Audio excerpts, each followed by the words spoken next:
Dr. Jan Holden, who's your current president of IANDS, is that correct? The That's International right. Association of Near-Death Studies.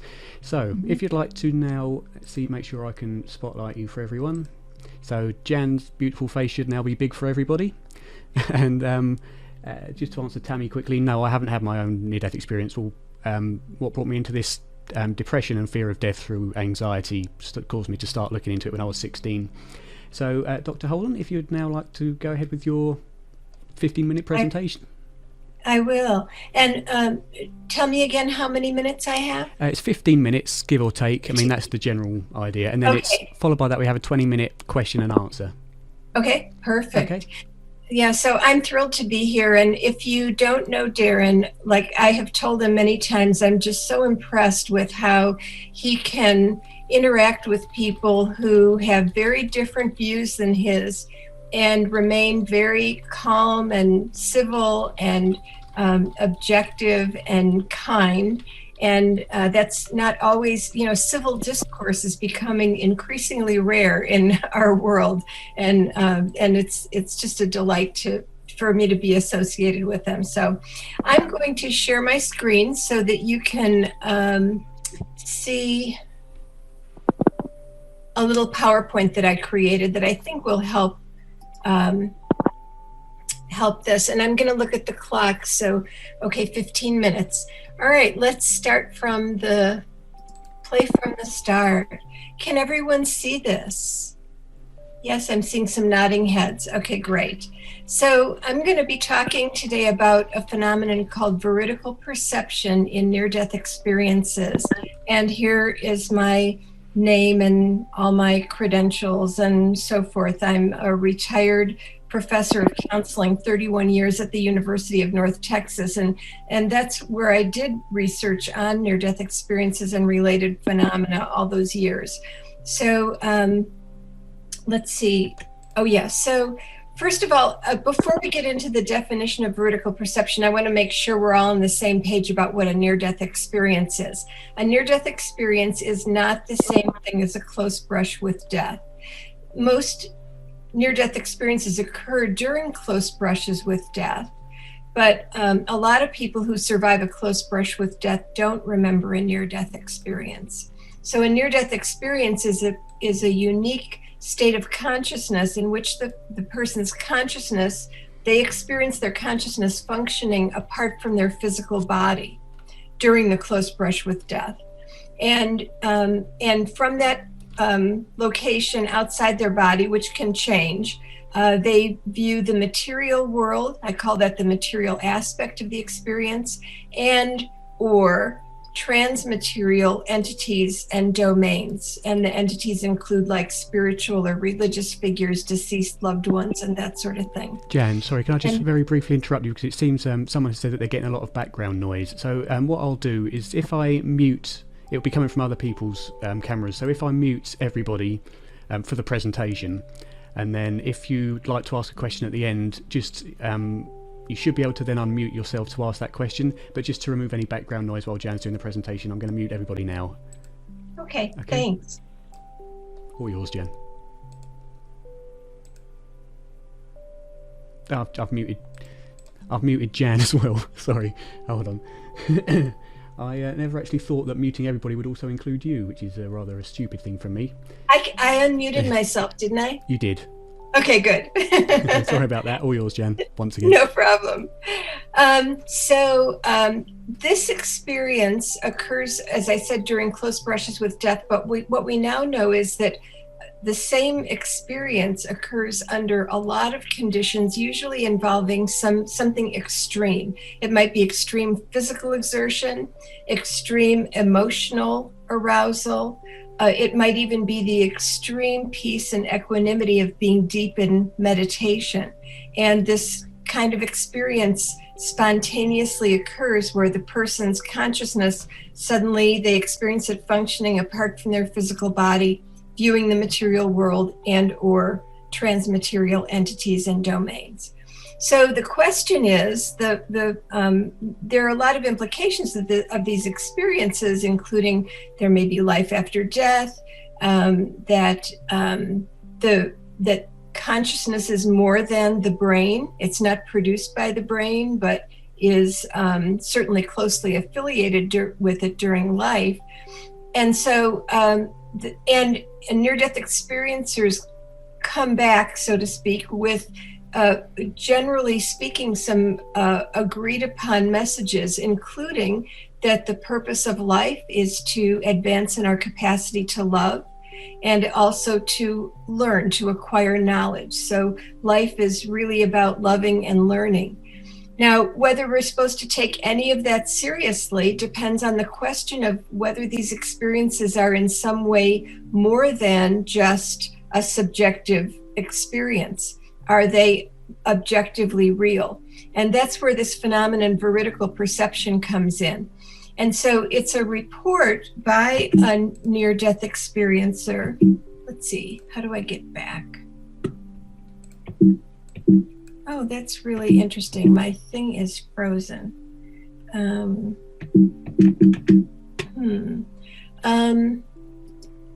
Let's see. Oh, I see that's going. There we go. So it's a report by a near-death experiencer of a perception during their NDE that, based on the condition and position of the physical body and everything known to the NDEer at the time, they shouldn't have been able to perceive this thing, and yet it's subsequently verified as accurate. So the most evidential cases involve perception of something that occurred while the NDEer was more than 30 seconds into cardiac arrest, because we know from cardiologists that within about 20 seconds of cardiac arrest, blood flow to the brain has stopped, all measurable activity in the brain is ended. And so in terms of what we can measure, nothing's happening in the brain, and yet the person is reporting things that are occurring after this, like during the near-death experience. Also, if what they perceive contradicts or exceeds their expectations, and then if it's verified by a credible third party. So again, the best cases are the person's well into death, they see something that doesn't fit anything they would have expected or could have rationally predicted, and it's verified by a credible third party. So I prefer the term apparently non-physical veridical perception, because that captures the idea that something's going on that is very difficult, if not impossible, to explain through the way that we know that the physical world and our senses in the brain and all of that work. So I'm going to tell you a few cases just to give you an idea. And in the 2016 book, The Self Does Not Die, here it is. And I have the reference at the end of my presentation. I can share the presentation with Darren later if people want it. The authors present over 100 cases of paranormal phenomena associated with near-death experiences that were verified as accurate by a credible third party. So, for example, the case 3.1, observing an amputation. A woman is in surgery. She suddenly flatlines. Her heart stops beating. The medical team runs around getting her resuscitated, which takes a few minutes. Then she's stabilized. Of course, during this whole time, she's completely anesthetized. And they are then able to finish the surgery, bring her to post-op, where she recovers and regains consciousness. And her surgeon comes to check on her. How are you doing? And she says, I'm fine. But she says, I know that I died during the surgery. And the surgeon's like, what? How do you know that?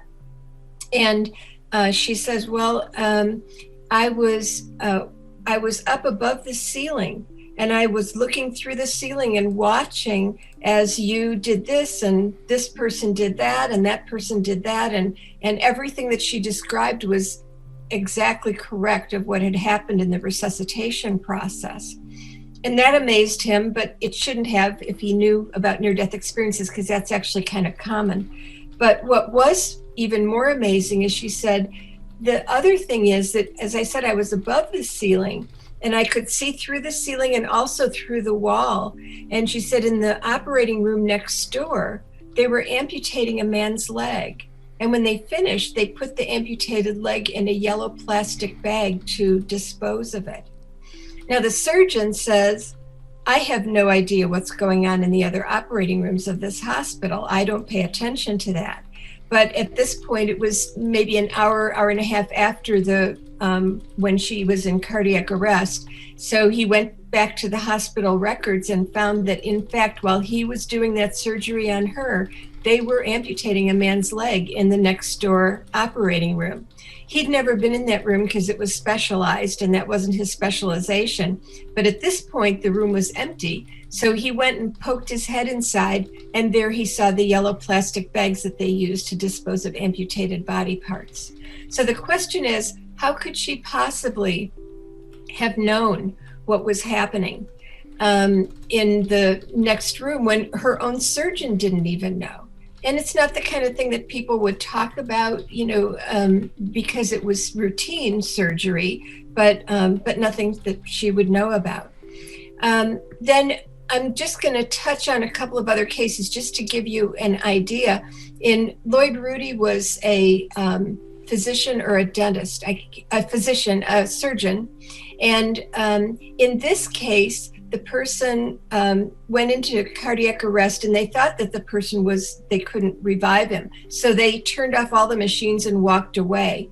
And then Rudy came back, or he was standing in the doorway talking with another surgeon, and he looked over, and it looked like the guy, some of his color was coming back or something. So Rudy went over and discovered that the guy had spontaneously, his heart had started beating again. So they got everything going and finished, they resuscitated him, they finished the surgery. And when he regained consciousness, he described to Rudy everything that had happened, including, that everybody had turned off the machines, walked away. Rudy was standing in the doorway and looked over and seemed kind of surprised and came over and just described all of that.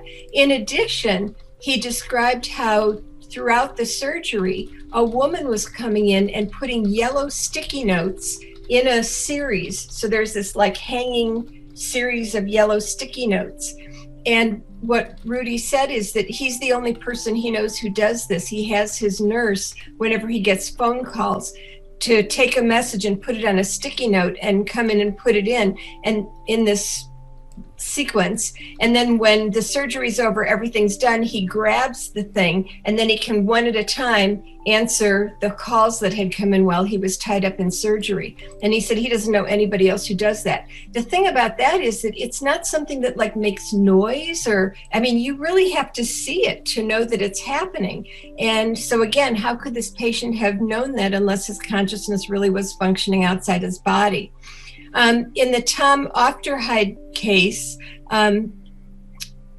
the patient in this case was in coma, and Tom was sitting by the bed, kind of watching, keeping vigil. And the patient's lunch came, and Tom hadn't eaten for hours. And so he thought, well, this guy isn't in any condition to eat his lunch. So he ate the guy's lunch. And then later the man regained consciousness, and he kidded him and said, so, you owe me a lunch. And Tom's like, what? And he said, well, I saw you, I saw you eat my lunch. They brought it for me, but you ate it. And so, it's really, the guy was in a coma. And then there's a case, just to give you an idea, those were all cases of people seeing things in the material domain.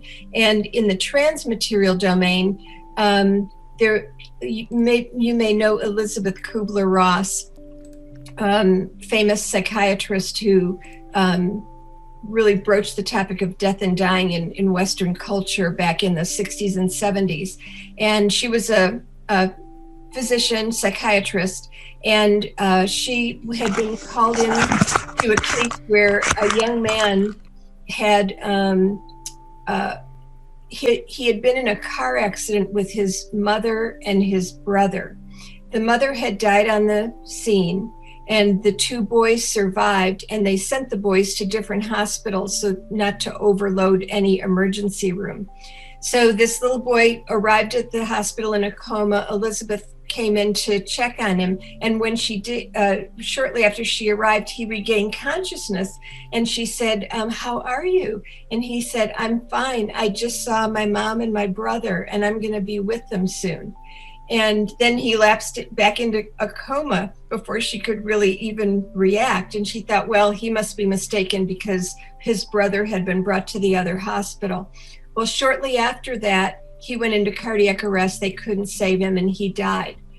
So as she's walking out of the room, she walks by the nurse's station, the phone rings, and the nurse answers it, and the nurse says, Dr. Kubler-Ross, this message is for you. It's from the other hospital. And they said that the brother had died like a period of time before the time that her patient had awakened and said that he'd seen his mother and his brother and that he was going to be with them soon. So she said that she'd just witnessed a lot of cases like this, and she didn't believe it could be just like random chance or something like that. So, Darren, I don't have a whole lot more time, right? I've got it down as 45 seconds, but I'm sure no one would object if you would like to go over a little bit. I'll try to go faster. So in 2009, I did a study. I found every case of veridical perception I could find in the professional literature, and I found 107 cases. And I was prompted by this because there's a skeptic named Keith Augustine who had published something about what he called quote unquote hallucinatory near-death experiences.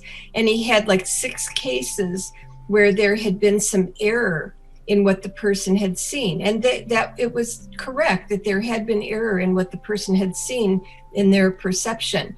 But I thought, that's so weird that he would publish these 6 when I've heard so many and read so many cases where people seem to have seen things exactly right. And so I categorized them as cases where the experiencer is the only one who verified what they saw, or there were others who verified it, but the experiencer was saying that there were others who verified it, or where it was verified by a third party, so an objective source. And then I analyzed whether the content appeared to have been completely accurate, having some error, or being completely erroneous. And of course, Augustine's were among these. And in fact, as you see, there are 7 that contain some error. If you 2 + 4 + 1, I found one that he had missed. But there were all these others that were completely accurate. And even in this most evidential case where there's an objective verification, that's 35 is a big percentage of the total group. And then for people who were perceiving in the transmaterial domain, like meeting people who had died, that it wasn't known that they had died, but they're met during their near-death experience. I again found that the number that involves some error were much less than the number that were completely accurate. And even in this, again, most stringent category of where it was objectively verified. So again, this points to that these experiences have some backing as having objective reality to them. There is a phenomenon called the file drawer effect, and that's the possibility that somehow cases where people make a mistake don't get reported in the literature. But if you do a statistical analysis, you would have to have hundreds that weren't reported to make the 35 that we looked at statistically insignificant or non-significant. So there are a few studies where the purpose was to look at veridical perception. And in those cases, again, the errors were just extremely rare. They were bound to report any errors, and it just didn't happen very often. So a little bit more. So there have been hospital studies of AVP, and they're here, and I don't have time to really talk about each of them. And there are hospital studies involving perceptual targets. I conducted the first one in Illinois back in the mid to late 1980s and published it in 1990. And then Madeline Lawrence did one in 1996, Parnia in 2001, Penny Sartori in 2004. Bruce Grayson and I did another one in 2006, and then Parnia in 2014 and 2019. And the bottom line is that even though there were a few cases that involved some verifiable veridical perception, it never was that these were ones where there was some visual target in the hospital room, and after the person had their near-death experience, the hope had been that they'd be out of their body, they'd see this target, they'd come back and say, oh, I saw this card and it was blue with a red cross in the middle of it. People never saw the visual targets. And so there are a lot of possible reasons for that. Of course, one possibility is that maybe this is not a real thing after all. Like, how could it have been studied in so many hospitals now, especially in Parnia's studies, and never getting one case? But the fact is that the phenomenon is rare.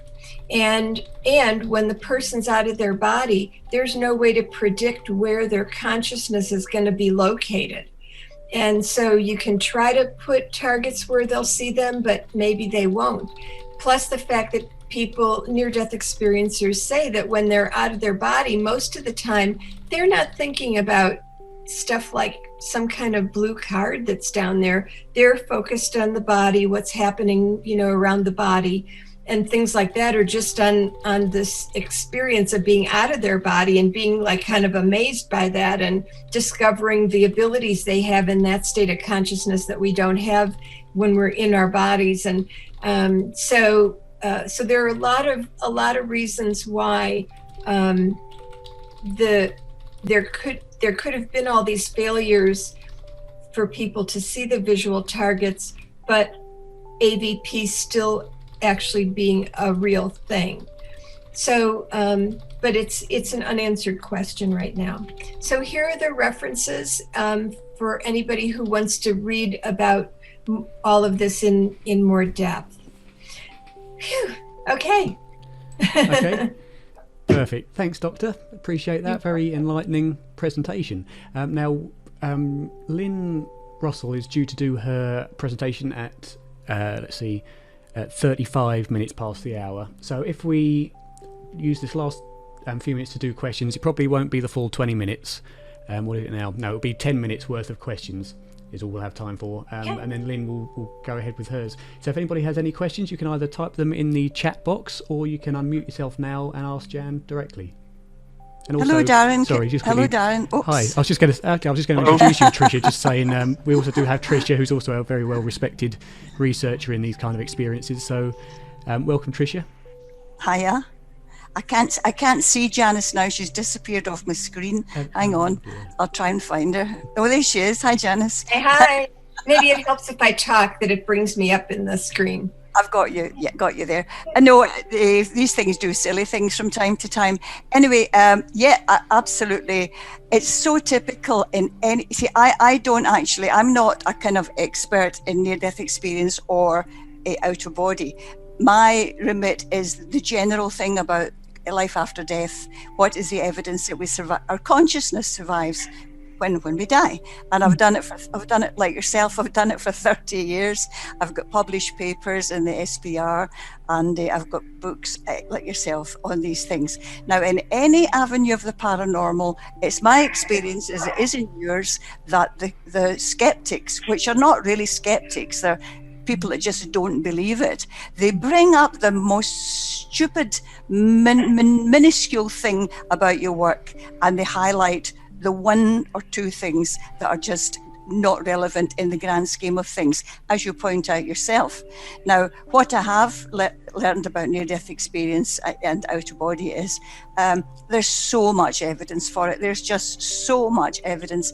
There is absolutely no question in my mind that our consciousness can at least leave our brain, our physical body, and be somewhere else. The other point I wanted to make was, like most of the stuff that I investigate, there has to be emotion involved.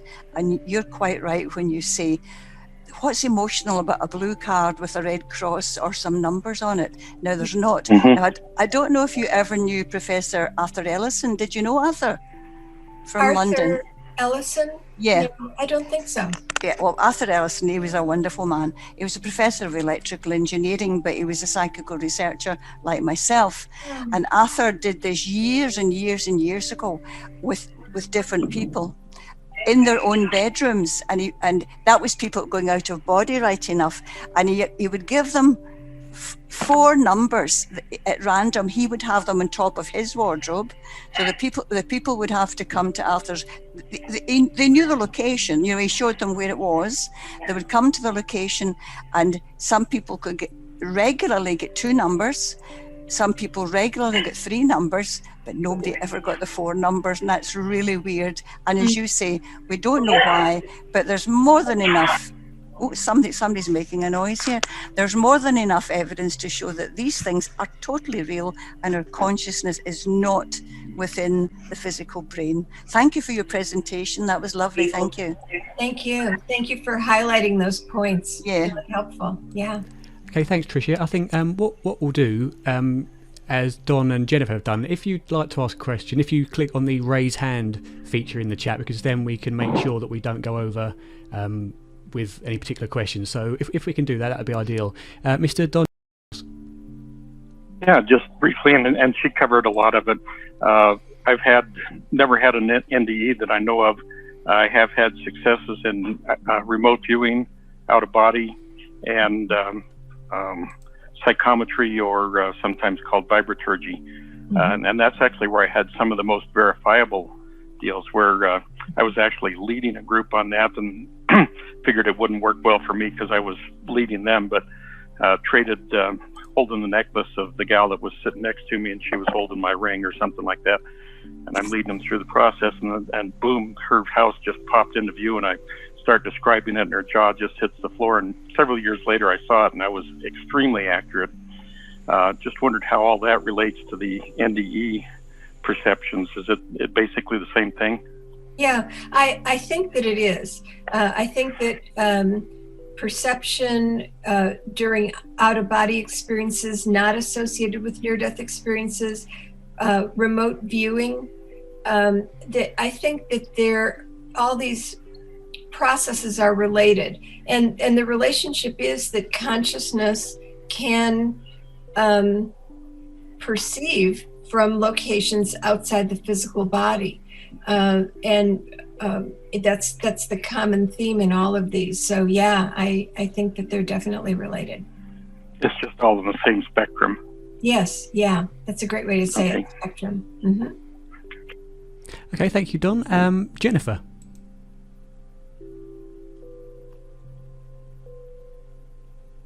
Sorry. I muted myself. I did just say sorry. Yeah, go ahead, Jennifer. I just wanted to say thank you. This is a really great forum, and I'm really excited to find you. In November 2017, I have this thing. It was a cavernous malformation that I was born with. It was bleeding on my thalamus, and I was told by many doctors, I'll be really brief, but I was told by many doctors that to get ready, that's the end, which I didn't want to accept. So I found a doctor who did a surgery that was fairly new, and you may know of it, called the cardiac standstill. Oh, yes. Yes. So I found Dr. Michael Lawton, who was only the second surgeon I know that has done it. And so I had a cardiac standstill. So they freeze you you stop your heart, drain your blood out of your brain. I was upside down in order to go in between the two hemispheres and get this out. So I probably was about an hour that I was dead, clinically dead. And ever since then, I have been trying to understand because I'm not the same. And I'm not saying I'm not the same because I have damage. I do have that, blindness, nerve damage, whatever. That's not what I'm talking about. I'm talking about coming back was really enlightening, beautiful. The world is very, very different. It's very, very wonderful. But it's very different. And so it's a scary thing to talk about to other people. So I feel really great to be able to talk about it with people who kind of get it. So Thank you so much. You're welcome. And you can get my email address or whatever from Darren, and we can Zoom sometime and you can tell me more about what you experienced. I'd be really interested to talk with you. I would love to. Yeah, you can. If you want to get in touch with me, you can get me at darren@seeking-i.com. It's on my website that I've posted, so you can get in touch with me easily. Okay. Thank you so much. You bet. Okay, thanks, Jennifer. And we do have another 4 minutes to go, so if anybody has any more questions, one more question they'd like to ask, we do have a little time for that. If nobody... Darren? Yes, Tricia. Janice, it's very similar to that lovely lady that was speaking, very similar to the Pam Reynolds case, remember? That's exactly right, yes. That's exactly what I was thinking as well. Yeah. Okay, Smarty. Robert Spetzler was the first surgeon who did that procedure in Arizona. And so apparently it's been adopted elsewhere. So yes. Well, actually, Martha Lawton actually was a student of Spetzler's. So Spetzler retired right before I had my surgery. So Lawton was trained by Spetzler, and now he's in charge of Barrow.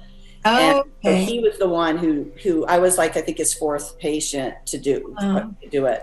But Spetzler, of course, had done many more. But it was his. So great. Yeah, I just got the next new guy to do it. But he did Jennifer. Yes. We're all weird here. Don't worry about it. Great. Good. We are the real people. We understand. Yeah. Thank you. Yeah, I lead a group for people that meets every month for people who've had near-death experiences or who have personal or professional interest in them. And what people say most often is, I can talk about things in here that I can't talk about out there. And so that's one of the nice things about a case like this. It's a forum for that. Yeah. Katie asks, Jan, from a research standpoint, are the researchers of veridical near-death experiences all independent researchers, or does any institution fund the work? Okay, let me think about that. I'm pretty sure that in every case it's been independent researchers, although, I mean, San Parnia might have gotten some funding from somewhere, but I know that the rest of us, the first 5 studies were not funded. And that's one of the problems, is that this research, as central as it is to humanity, what more important question could there be than can consciousness function apart from the physical brain? It isn't the kind of thing that gets funded. So yeah, it's challenging to do research in this area. Okay, perfect. Thanks very much, Jan. Wonderful presentation, wonderful questions. We're now going to move on to Mrs. Lynn K. Russell, to share her research and her experience from the research that she's done. So Lynn, if you're ready, the floor's over to you.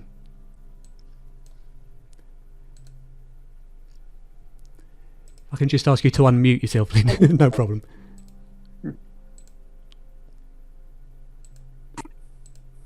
Good. Now you can hear me. Thank you, everyone, for the opportunity to be here. Darren, you've done so much work. I'm very impressed with how much work you've done to put this together. So that's wonderful.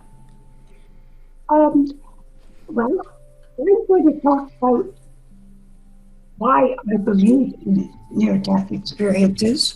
Let me introduce myself. My name is Lynn Russell, and I have researched 2,500 near-death experiences it started for Dr. Jeffrey Long for his book, Evidence of the Afterlife. And I just got hooked. I couldn't stop. So I had just kept researching until I had 2,500.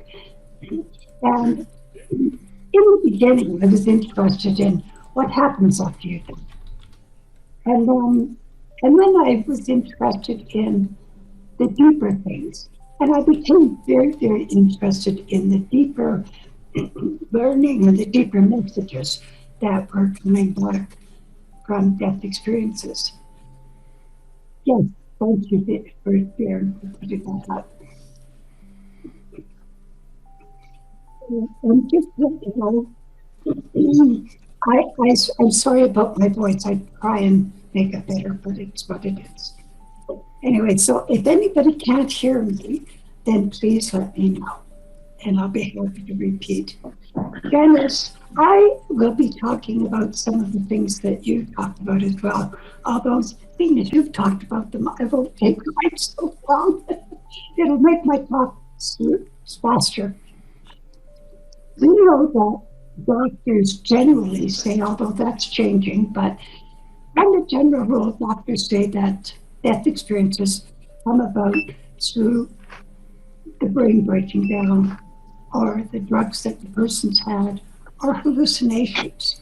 But there are some things that are happening that are really beyond. And yes, it is true that we can create those individual things, but the point is that they are so minuscule when you're talking about a whole death experience. Yeah, so let me read these, as Janice mentioned, these people come back with information they could not possibly know. How do they know these things? For one thing, wherever they go, whether it's at home, or if they've been in an accident somewhere, or if they're in an operating room, they die, and they know everything's going on around them. Now, this is a body laying somewhere, and yet it's being able to tell you everything that is happening all around you. They also will be able to know people's thoughts. They can tell people if they're having a divorce, whether they're having an affair somewhere, or they even can talk about some problems that a person might be worried about and concerned about, and so that's there as well. And also, as Janice talked about, they also can tell about someone who's dead or died. Everybody knows that person has died, and they know it. So that's interesting as well. Lynn, sorry, can I just jump in? It seems some people are having trouble hearing you because you're going in and out of being muffled. So maybe if you bring your microphone a little bit closer to your mouth and speak, that might help. Is this better? We'll have to see how it goes, I think. I don't know. I've got my sound turned up as high as I can on the phones. Okay, that's fine. We'll keep going as we are and see if we can sort it out. Thanks. Sorry. That's all right. So they can also come back and talk about people they've never met. Relatives that have been dead for years and years, grandparents, great-great-grandparents, and they'll be able to find them in an album and point them out. Well, some people come back healed, completely healed, like overnight. They're healthy. Some people they heal, but they've healed very, very fast. They don't come back healed, but they heal very, very quickly. Now, is that better? Can you hear me better? It's still in and on and off. Maybe Tricia said maybe you can, if you put the mic slightly further away, that might help. Just take these off? No, if the which microphone is it you're using? Is it the one that's connected to your headphones? I can't hear you. You can't hear me. Is the microphone that you're using, is it the one connected to the headphones? No. Okay. Just You might try pushing. Oh. What's this? Can you hear me better now? it sounds the same. It sounds like the microphone you were using was about the same. It sounds like the microphone is one that's in your computer. So maybe if you move a bit closer to your actual computer.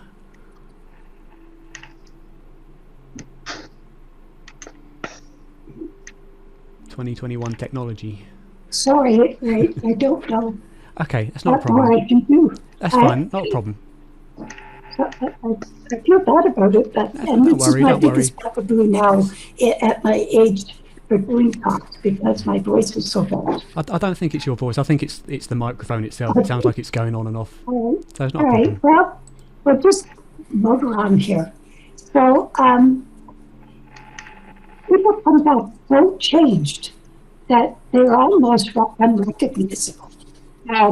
People who are really grouchy and miserable, negative in their thinking, come back very positive and caring and giving. There's a fellow named Marlon Benedict, and he could have an absolute blow your mind experience. So I definitely recommend anybody to look up him. And Marlon Thomas hated people. He thought that people were the cancer of the world. And so he was not impressed with human beings at all.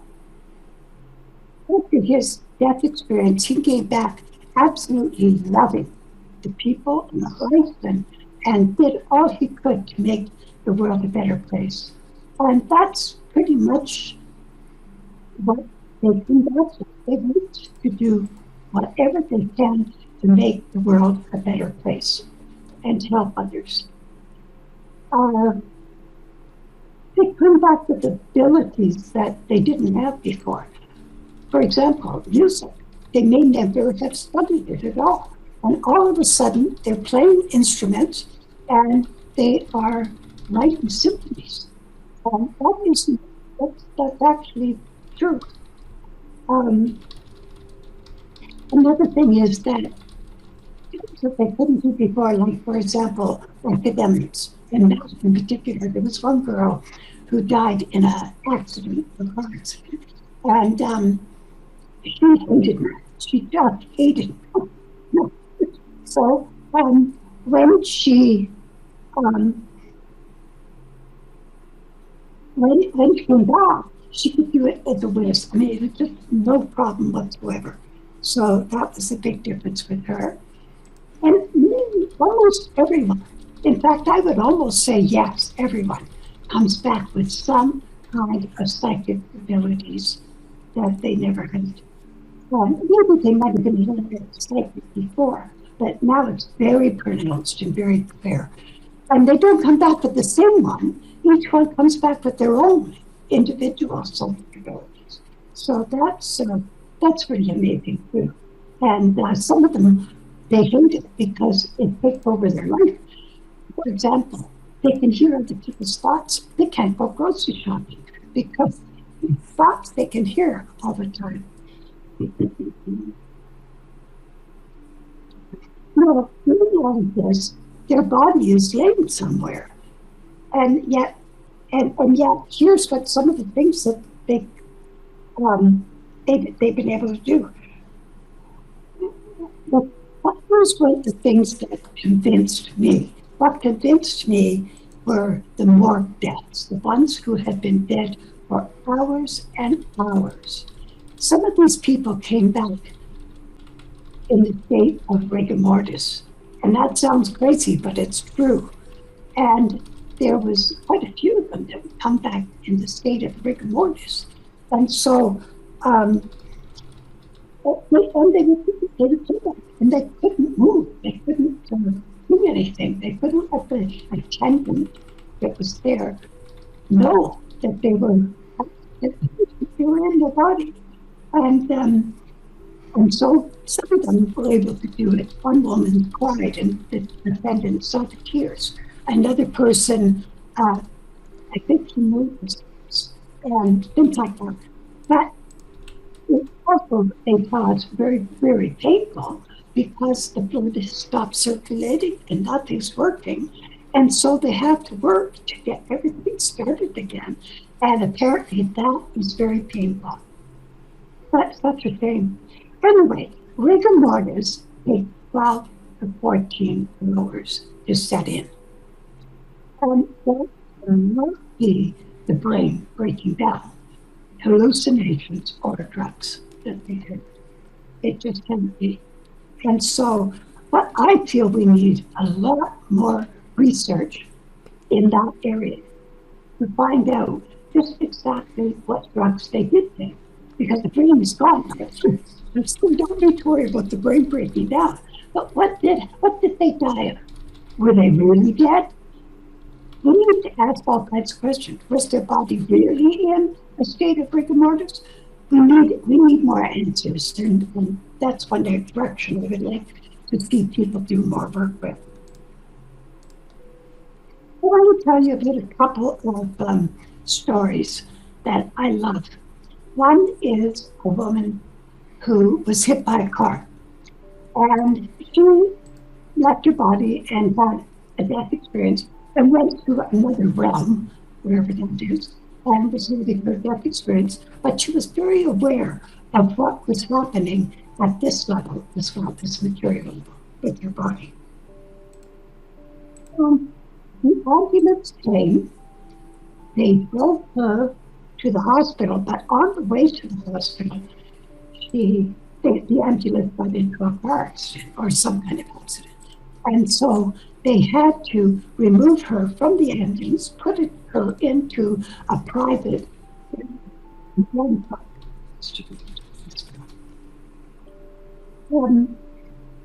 the moment of the accident, the attendant that was in the back of the ambulance with her, and she was very upset because she really loved that ring. It was really important to her.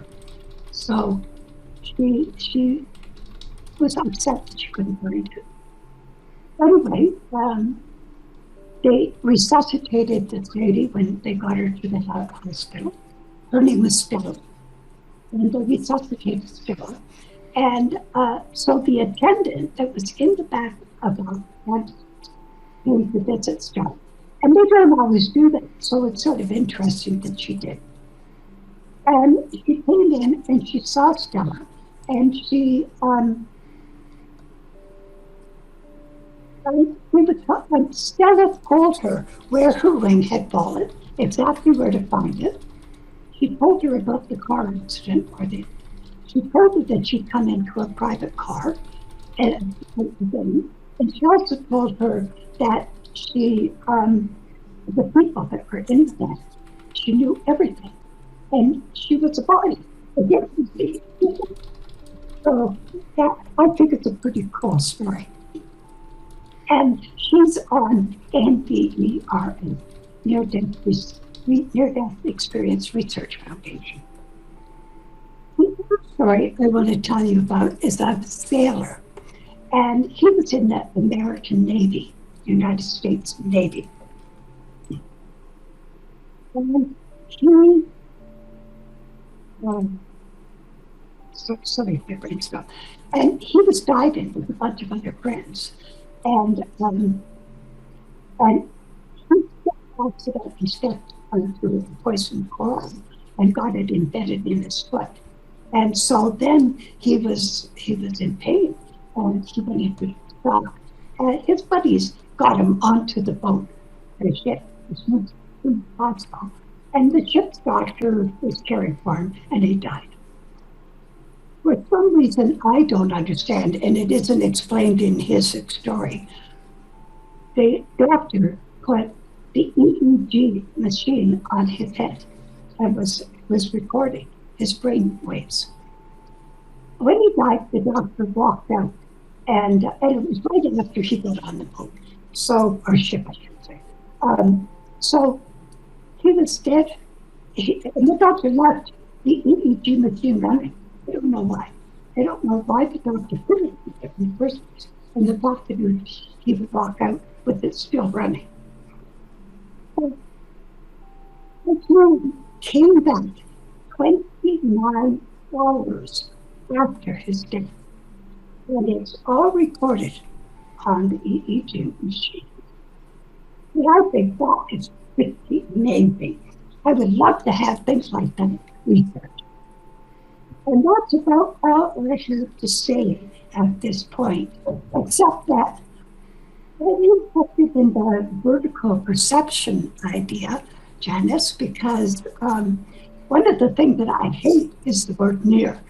It's because that distorts the experience and makes it sort of kind of maybe. And obviously, with these kind of things happening, this isn't a maybe kind sort of. It's a real thing. It works for these people. So I would like to see some more serious, like you said, some more serious consciousness being done. And I'm also highly interested and had my finger in the pie of science for 40 odd years. And so I followed quantum physics and I followed a lot of what's happening. And I'm thrilled with what I'm seeing and the new knowledge that's coming. It's really exciting.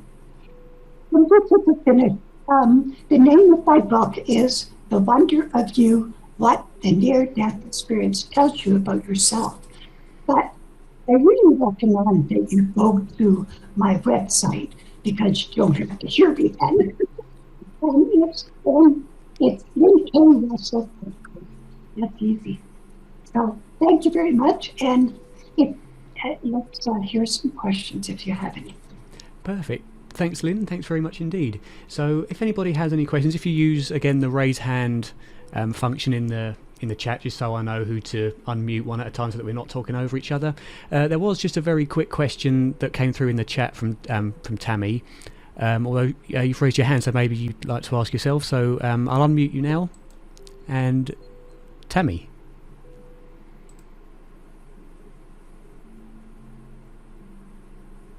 Okay, well, maybe she doesn't actually have a microphone or anything on her PC. I can't hear you, Darren, so you can either have to yell. Okay.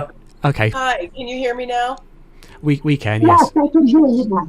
Okay, thanks. I was wondering if you could please repeat the name of the gentleman that you first mentioned. Was it Mallard Thomas something?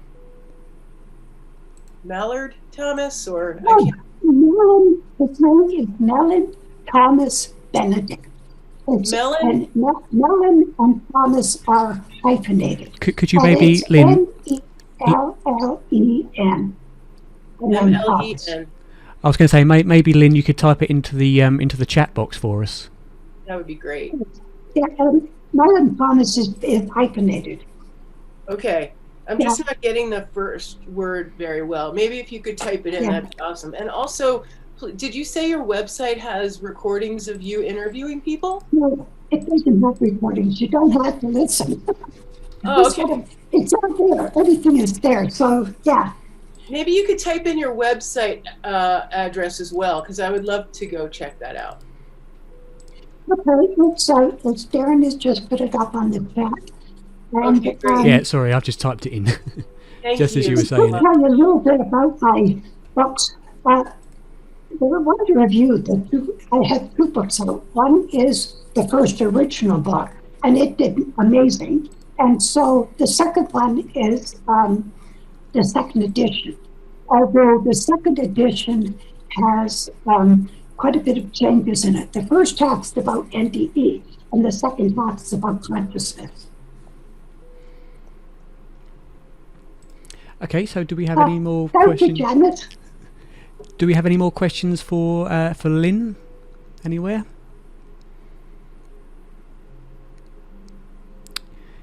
If not, Jen, yeah. Yeah, sorry, I can't find the raise hand, so I raised my physical hand. Lynn, you talked about not liking the near-death experience, and I know Sam Parnia also finds the term inadequate, and a lot of near-death experiencers object. They say that they were in death, not near death.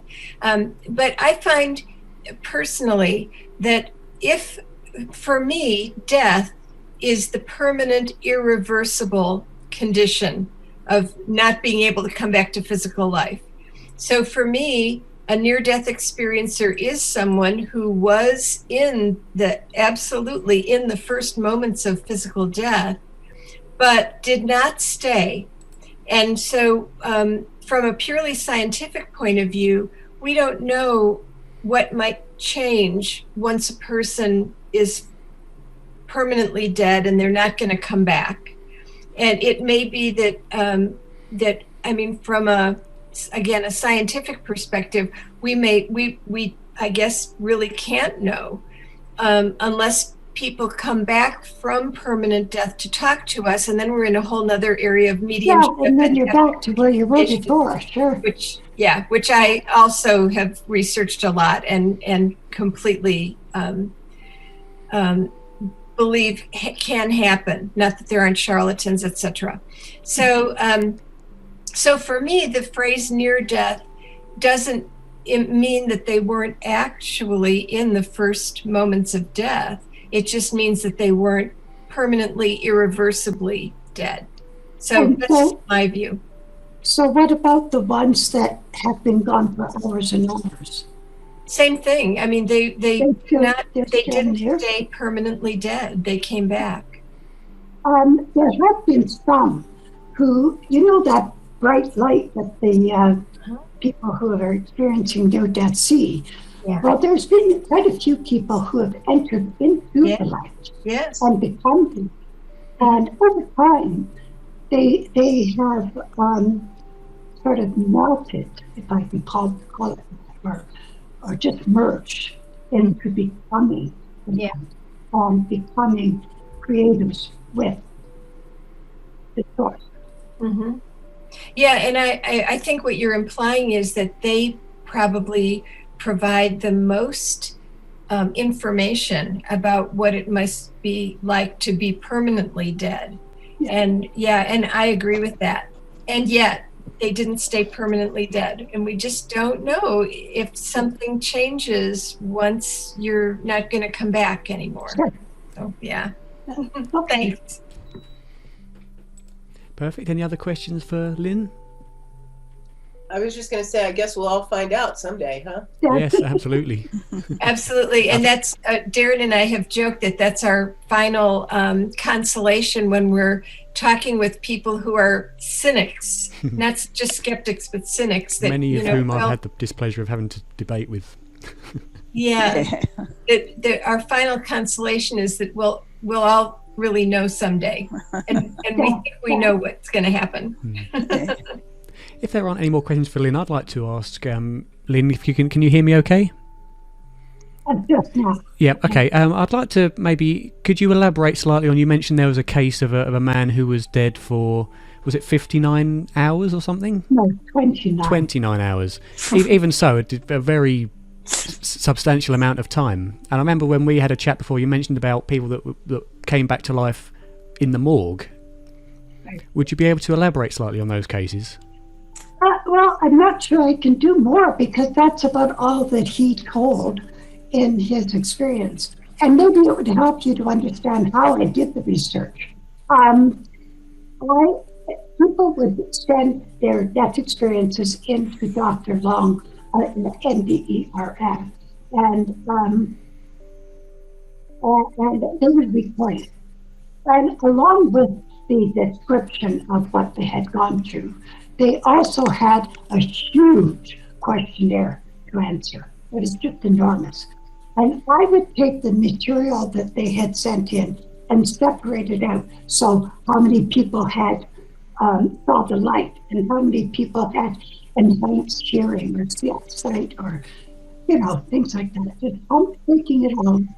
And so that's how I did the research.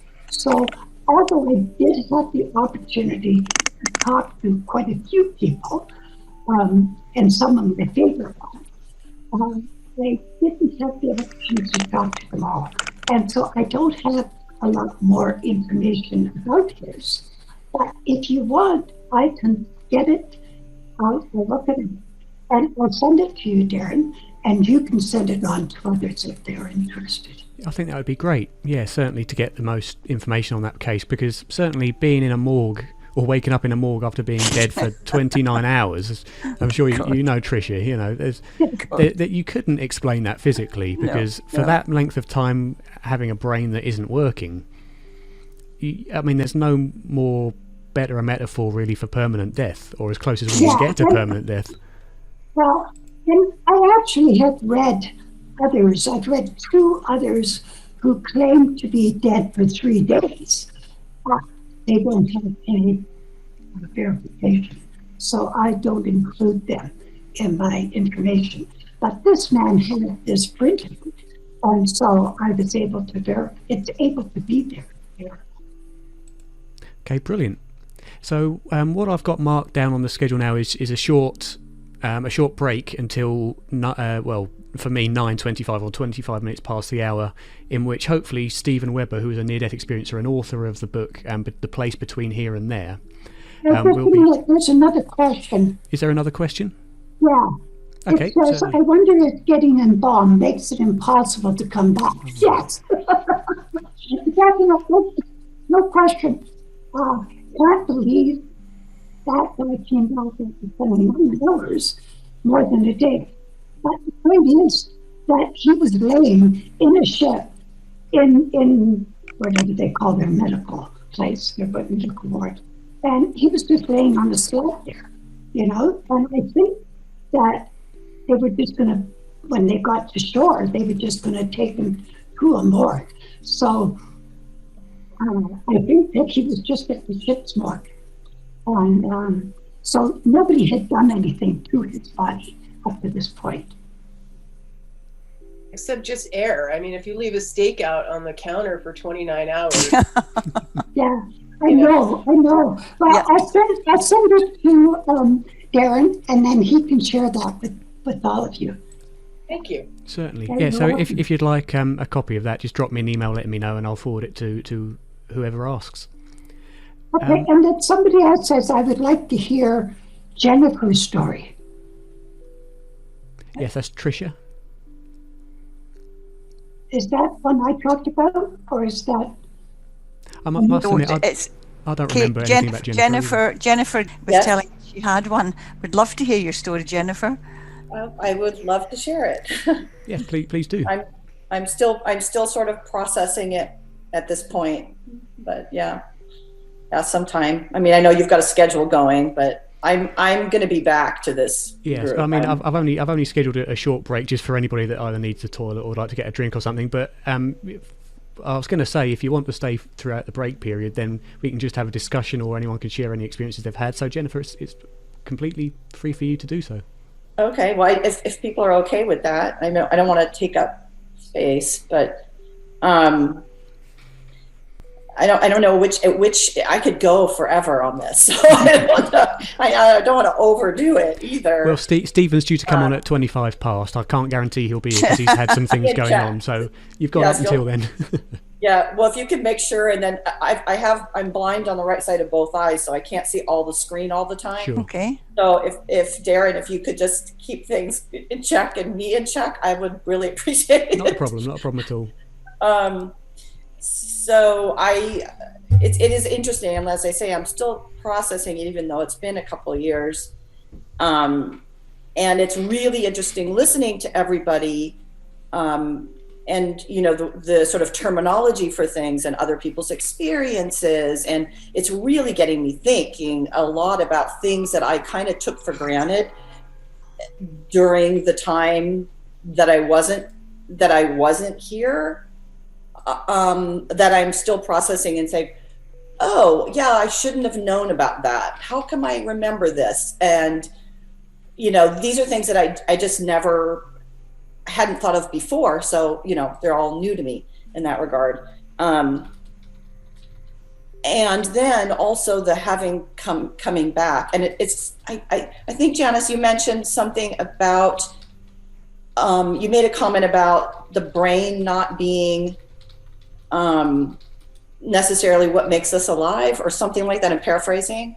Mm-hmm. And so, and then when Lynn, when you were mentioning, you know, this guy being dead for so long. And Darren, you said something about being brain dead. And I was thinking about, I know a lot of, I mean, I don't know, but you know of people, at least in our country, that are probably brain dead and alive. But that's that's another thing altogether. But, you know, so it is interesting. Like, do you need your brain, and what part of our brain, and is this, it's quite fascinating. And it you know, now of course the brain is something that I'm really, really focused on, and like what, you know, we know very little about it anyway. So I find it very interesting. I don't know exactly what you want to know, but I had a bleed, a cavernous malformation, which is genetic. Didn't know I had it until I lost my vision. Actually, if I had listened to my beagle, who kept sniffing up my nose and I couldn't figure out why, I probably would have kept my sight, would have gone in the MRI before that. But many eye doctors said, your eyes are fine. I don't know what's the matter with you. And then one eye doctor said, no, usually you're not blind on both sides, both eyes on one side. So he put me in the MRI machine, and that's when they had then put me, said, okay, now, you know, what are we going to do? So every neurosurgeon I talked to said, I'm not doing the surgery because of the location of the bleed. And it wouldn't stop bleeding, and it was getting worse. And then I lost more of my eyesight. And I was dying. The world was going away. That's all I can say. I don't know how to describe it. Yeah. But I didn't want to. So I had made some, I actually was a student at Cambridge University, and a friend of mine is in charge of the MRI department actually at Oxford right now. And so I said, I'm pulling a favor. Who do you know that can do this? And he said, Dr. Michael Lawton, who was with Spetzler, blah, blah, blah, we already talked about. So then I had to write a letter, like, how do I get in? How do I get into this? Anyway, got in. And so within a week after I made that contact, and after he saw my scan or my MRI, and did the millions of tests they have to do to make sure your heart will come back and blah, blah, blah. Then I was able to get in there. But you know, I think I was in surgery for 5 hours. I don't know how long your brain, I don't know how long it was stopped. I'm assuming an hour, but I have no idea. I don't know how much more you want to know. Do you want to know my experience at that time? And when? Yes. Okay. It's so scary. Okay, it's very scary to talk about. Okay, so I remember, you know, I obviously remember going out. I remember it being very quiet, very busy. It was very busy. There was a lot of plastic. I remember lots of plastic. I do remember seeing the blue hats. I do remember thinking that's me, but not sure because it wasn't all of me. I found out later that he had me kind of in a fetal position and upside down. So that could be why I didn't see all of me. Mm-hmm. Mm-hmm. My brain looked white, or whatever it was they were working on was white. I don't know if it was a lot of light focused on it. I also remember these things, this is so weird, but they look like black, really large zip ties. I have no idea. But it was like, they weren't zip ties, but they looked like it. And they were kind of in this, almost like this shape of, there was a lot of equipment. I remember just a lot of this equipment. I think there's a lot of people around, but I don't really remember them that much. And then I have this memory of Dr. Karras, who was the MRI, one of the guys who helped get me in, actually called me a family member, which is the reason I got in there. I remember him coming in, and I remember him saying to Dr. Lawton, hi, I'm Dr. Karras, and Dr. Lawton saying, hi, I'm Dr. Lawton. And I remember yelling his name, Dr. Karras, but I don't know how I could have done that. And then I remember Lawton like looking at me, like in this kind of looking at me. So I don't know if this is prior to surgery, after surgery. I just remember Dr. Karras was wearing brown pants. That's what I remember. I remember this tube thing that was there. And I remember I couldn't move. I was really stuck. And I couldn't see, but then I can't see anyway. So I don't know if that's that, but there was something. And I remember a male nurse like laying something down. There you go. That's what I remember. I don't know if that's useful. Jennifer, if I could jump in. Please. Have you told your surgeon any of the things you remember yet? Good. Because if you're interested, we can do like a case study. And I would love that. Actually, I have a lot of questions for you about things you've said. And we can record your interview, and then we can go back to your surgeon and find out what matches or doesn't match his memory of the surgical situation. That would be so wonderful, because I think it would kind of give me a little closure too. You know, that's one of the things. And it is interesting too how, you know, I come out of a science background. You know, that's what I mean, not hard science like you do, but I'm, you know, anthropologist and social, you know, so and that's what my MPhil is in, you know. So I don't tend to, I have trouble with this. So I'm really trying to, these things that aren't something you can qualify. And when, you know, you were sort of pointing out, these are how you're putting the graph together. And I'm like, yeah, I totally get that. But I also totally know it doesn't matter, which is a weird place for me, honestly. So yes, I would love to do that. It's a date. Thank you so much. You bet. I have a question, Darren, if that's all right. Yeah. How has it changed you, Jennifer, within yourself, apart from the cognitive dissonance of not quite believing what happened? Yeah. How has it changed you? That's a really good question. It has changed my whole perception of what's important in life. I honestly, I had a hard time going back to teaching. I used to teach college, and I was like, I don't see myself doing that. Just the way I look at life is really different. It's definitely more sensitive. I have a harder time connecting with people. And that's why I think I can't go back to teaching. Just that feels like there's a lot of anger out there. I mean, there is anyway right now, but it like hurts. It's like, it's more, it's just like I don't want to use the word empath, but it just sort of feels like that more. Yeah. So I think you're probably more sensitive now than you were before to all that negativity. Maybe. I'm definitely more in tune to animals than I was before. And also just, there are so many things in this world every day that are so temporary and so not important. And that's the thing that I am a career, I'm going to do this, you know, that's how I was. And I'm just the opposite now. So I'm just like, no, don't worry about it. You know, I'm going to Buddhist meditations online, and, you know, just started teaching yoga. I mean, it's like, what? You know, I just, anyway, yeah. Thank you. Does that answer it, sort of? Yeah. Did I don't know if Janice asked you, did you see any light? Did you actually travel further than seeing your own body? I don't, I don't remember a bright light other than the one that I think was shining on my head. But I do remember this, absolutely. I'm glad you brought this up, because I can't believe I forgot it. I was just trying to think, you know, trying to think scientifically. I do remember, and this is actually the part that I must have wanted to keep it, but I do remember this absolutely beautiful, just this feeling of, I'm sorry. Universal love. Oh my God.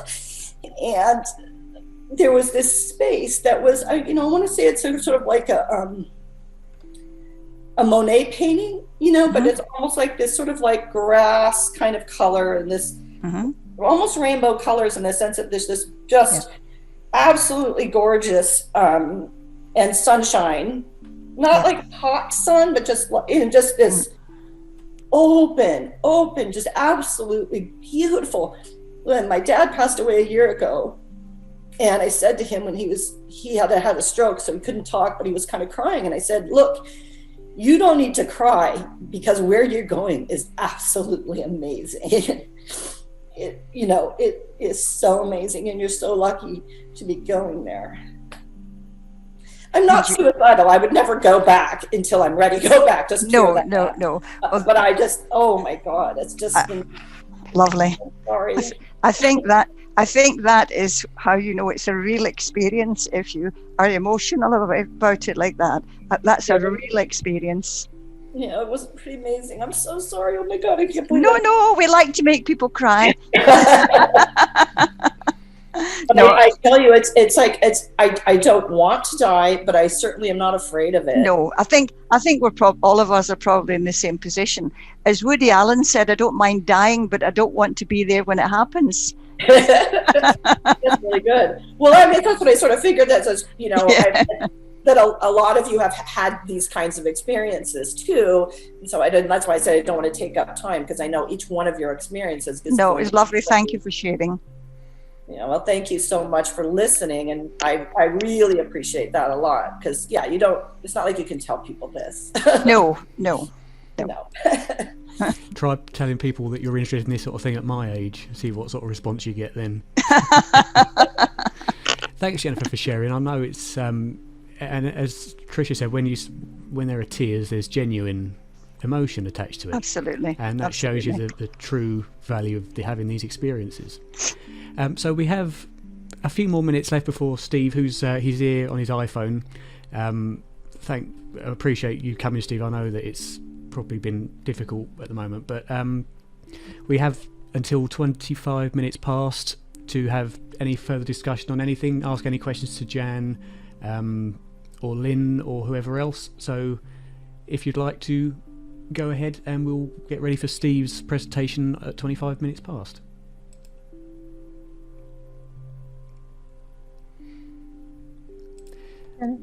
Anything? Well, I can start off asking a question for Jan that I'd like to know. Okay. Jan, has there been any documented cases of veridical perception that took place confirmed while the brain was inactive or measured to not be working? Yes, and that's there are several cases actually in The Self Does Not Die where the veridical perceptions occurred more than 20 seconds after the heart stopped. Someone recently wrote an article in the Journal of Near-Death Studies about that very thing, just citing all these cases where what the person perceived was well after their heart stopped. And but there's a lot of controversy around it, in that in many of these cases, maybe not all of them, the person was getting CPR, and so there may have been oxygen flowing through their brain, and in many of these cases, and the vast majority, it's very rare for somebody to have their brain monitored while they're dying. So it's hard to know absolutely what was or wasn't happening in terms of brain activity. But there are some cases, and I'm not thinking of one specific right now, except the Pam Reynolds case, where she was not clinically dead during the time that she had her verifiable perceptions, but she was, like Jennifer, she had that same surgery. And there's a point in the surgery where she's fully anesthetized, her eyes are taped shut, her ears are plugged with these speakers that generate a sound, because she is being monitored brain wise, and they can tell when the auditory centers are still functioning, and when they're not, when the speakers are still sending out that sound and the auditory part of the brain goes flat, they know the person is just deeply anesthetized. It's kind of like a car that's in idle. There's nothing happening except just the very basic things of, there's blood circulating, and that's about it. And that's what was happening, what her circumstances were. So it helps to have perceptions that occurred when the brain is assumed not to be functioning, but there can be a lot of evidence from other kinds of circumstances as well. Yeah. Brilliant. Thanks, Jen. Certainly the Pam Reynolds case is one of the most evidential, because of the fact that the blood was drained and it was her body was frozen, effectively frozen. Right. So we although the verifiable perceptions that she had occurred before any of that happened. It occurred before they started. They put a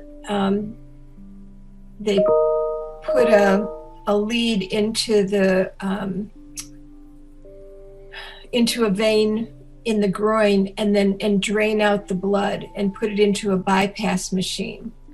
And at the same time, they lower the person's temperature to 60 degrees Fahrenheit, or 60 degrees centigrade, or Fahrenheit. I'm sorry, 60 degrees Fahrenheit.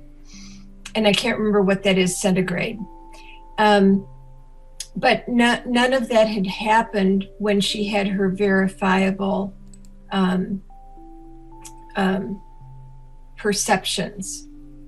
So, but there are cases where the brain is accepted or believed to have been completely inactive when the person had their verified perceptions. There are several cases like that, and the self does not die. Brilliant. Thanks, Jen. Yeah, you're okay. welcome. Sorry, someone's speaking. Did I hear someone speaking? No, in my head. Okay. So we can now go on to Steve, if you're ready to just give your presentation, and we can move on to that now. So Steve is a near-death experiencer, author of the book, Visiting the Place Between Here and There.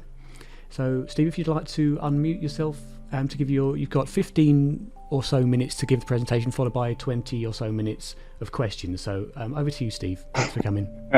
Well, it's great to be here, and it's a challenge for me to say anything in 15 minutes, but it's such a pleasure, and I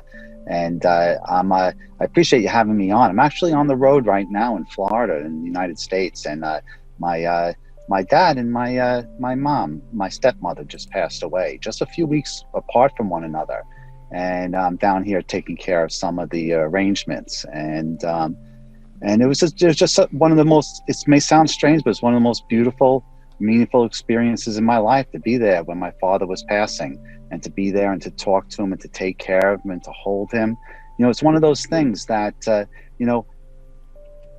is the best thing. It's the most solemn thing that a child can do for their parent, is to be with them in those final moments.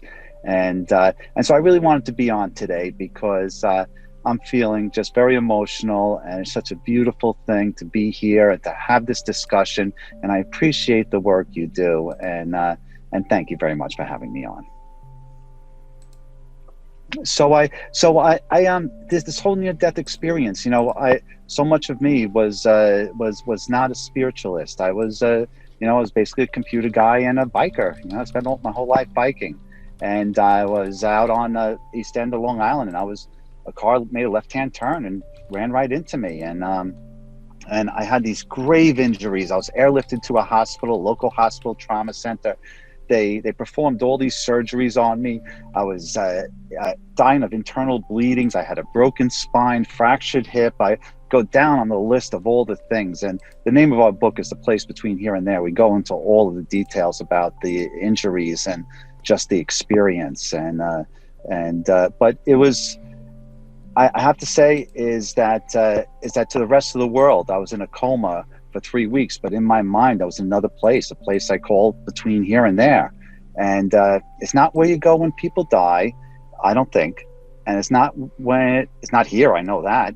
It's kind of like an in-between state, kind of like what Catholics used to call purgatory, but it's not a place of punishment, it's a place of enlightenment. And I believe either preparation for the spiritual life or preparation for returning back to earth in your physical incarnation, either your existing incarnation in my case, or perhaps a new incarnation.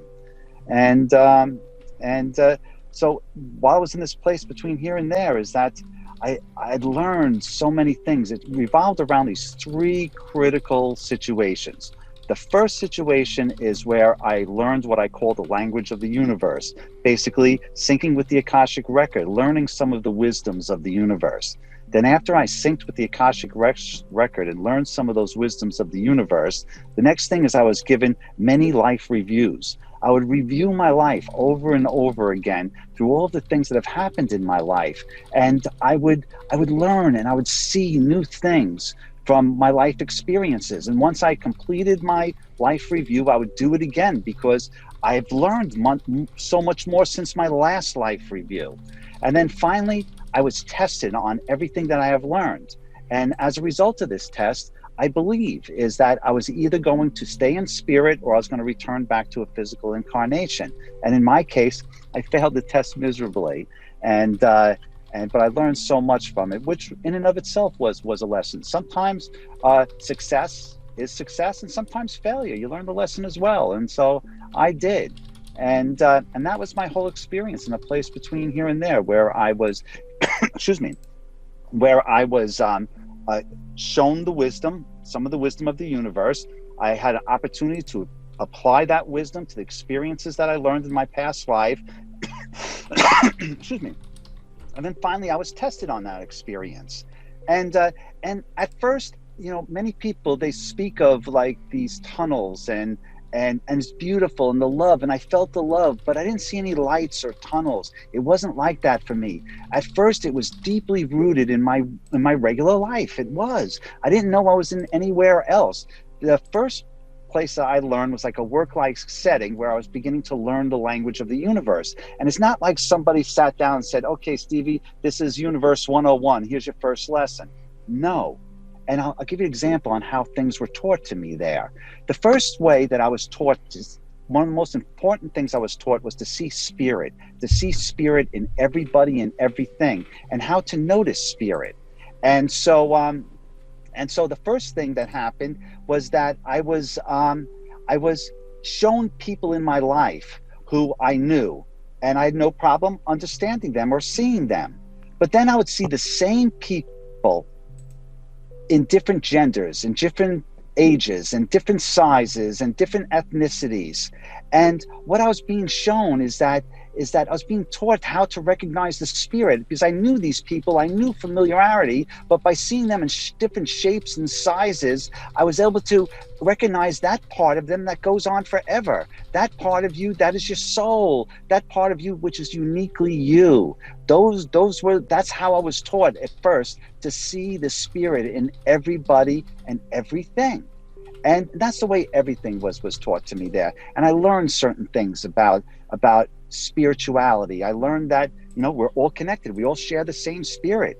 I learned that the creator and the creation are one. We're all part of the same. We are all part of this beautiful creation. I learned that your lessons that you learned through my life review, I learned that some of the most difficult things in my life, the most painful things in my life, were the things that I learned the most from. And really that brought me the most peace. And I learned that your true identity is your infinite self, not the fact that you're a man or a woman or a husband or a wife or a father or a computer guy or a computer gal. No, your true identity is your infinite spirit. And there were so many of these beautiful things that I learned in this other place that really have made such a tremendous impact in my life. But I really, for the longest time, is that I didn't know that this was real. I didn't. I thought it was the drugs that they gave me as part of, to make it so I could survive. And for the longest time is that I just wrote it off to that type of an experience. It wasn't until I lost my son from a heroin overdose. This beautiful 20-year-old kid, beautiful. He was a musician. He was an athlete. He was a New York State championship wrestler. He was on a scholarship to top Division I wrestling school, top engineering school. And I found him dead in my basement.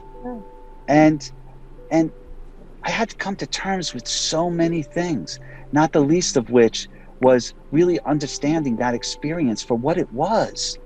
And I began to think, it wasn't like all of a sudden, like I had an epiphany and I was able to deal with the grief, but it was a slow process over a long period of time, over a year, that I began to examine this experience that I had and how it relates to me losing my son and all the things. And I had such blame for myself. I really did, because I thought of, no one's a perfect parent. And I thought, what did I do?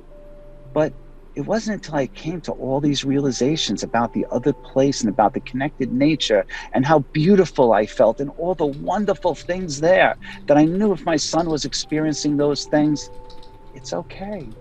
And I would see him again. And I would see him again, not in our current forms, but in our higher self. Because when I was in that other place, I did see my higher self and I learned certain things.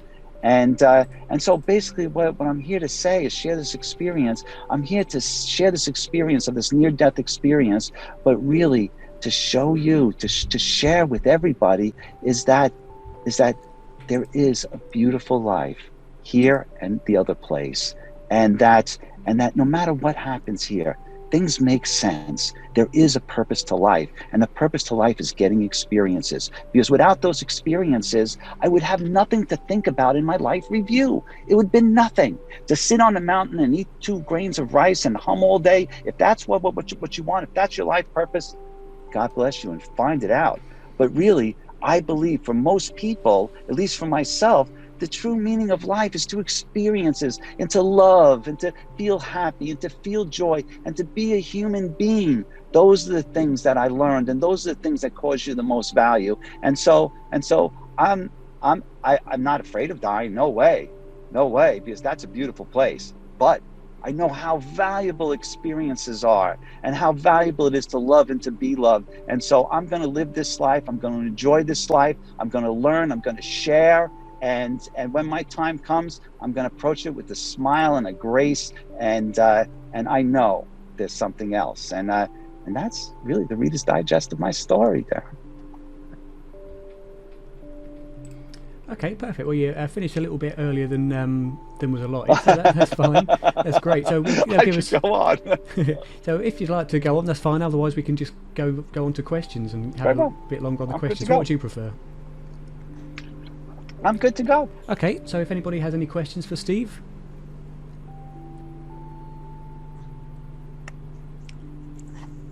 I could elaborate on one other thing that I'd like to talk about that's really important. That we're working on our second book, and the second book revolves around the lessons learned in the place between here and there. And it's more like a guide, for sharing some of the lessons that I learned as a practical guide for life and for living and enjoying life. And one of the topics that we're working on is the idea of spirituality in your life. And so I met last week with the lady, Pat Longo. She's a psychic teacher here on Long Island, and she's worked with many world-renowned psychics over the years. And working with her is that for your spirit, is that there's one thing is feeling spirit and being a clairvoyant and a psychic and sharing that with people, and that's a wonderful thing. That is, because you're helping people connect with lost loved ones and giving them guidance. That's a wonderful thing. But spirituality and ethics has a real value in your world, in this world, and everything that's going on. And that when I take a look at some of the craziness that's going on in this world, and that we have the power ourselves through the law of attraction, by sending out positivity, by treating people with spirituality and ethics in our lives, that it has an effect that that is bigger than us. It spreads by sharing love and by treating people ethically and by using spirituality in your life. Like, for instance, I do that in meetings all the time, is that in business meetings, is that I'll try to read the room. I'll try to find out where people's energy is. I'll try to find out why they're there. What's their motivations? You know, I'll feel this all from the energy, but I'll also pick up on physical cues. So one thing about developing spiritual skills, at least those are the things that I have learned from being in that place, is one of the things is you can sit there and share that skill with other people as you develop it. But really, is to use it in your life. Everybody is connected to spirit. And if we could find a way to share that connection and help people to learn to connect that and to be able to use that love and that light and that spirituality and that understanding in our everyday life and to affect the people around us and to create a new reality that we all can share in this world. Because if you've ever felt powerless, really, it's times like this, through your own actions, by the way you treat people and the way that you act and the kindnesses that you show and your connection with spirit, that can work to counteract and to this counterbalance of some of this negativity that's going on. We have the power. And so I just want to share that with everybody as well. Can I just say something, Darren? Certainly. Thank you, Steve. You're an absolute tonic. I couldn't disagree with anything you've said. And it's wonderful that you've taken the sadness of your son's death. And have you had contact with him, you know, either through a medium or yourself, since he's actually passed? Yes, I have. But let me explain to you the way that he communicates with me. Is that it's not through like words, through a medium.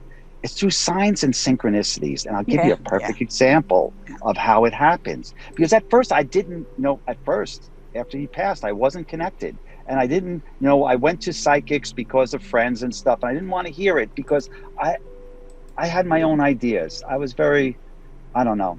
I had my own ideas of the way things are. And I just wasn't opened up to it. And it just took me a long time to come to terms with everything that happened. And I'm sorry, I lost my train of thought. Can you just tell me the question one more time? Have you had contact with your son since he's passed? Yes. Okay. So now what happened is my wife and I, we are avid beach goers, and we live on the beach and we go collecting sea glass, and it's set glass that washes up on the shore.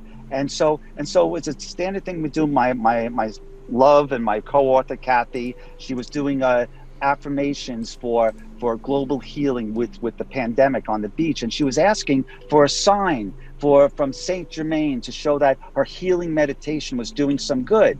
And so we walked all over. She wanted to find violet beach glass. That's Saint Germain's thing, the violet flame of transmuting energy. And so she was looking for that on the beach, and she didn't find it. And so she was looking for violet beach glass. She didn't see it. And so when we're walking out, we see this lady with this little Dalmatian puppy, the most adorable white spotted, like 101 Dalmatians puppies. And we go walking up to her, we say hello to the puppy, and we ask her, what's the puppy's name?